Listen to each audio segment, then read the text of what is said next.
Так, сегодня в Шанхае. Блядь, Егор, это что такое? Это не твои проблемы. Скажи мне кратко про жижу, и я поехал. Жижа Дуал, натуральные ароматизаторы, 92 вкуса. Ну и от тебя что-нибудь добавь. Я поехал, тебя на точку завести. Я прогуляюсь пешком.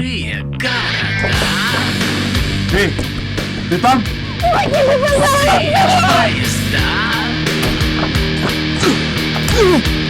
Куда собрался? Нормально же работали, Виталя. Я тебя не сдам ментам, не переживай. Пока, Виталя.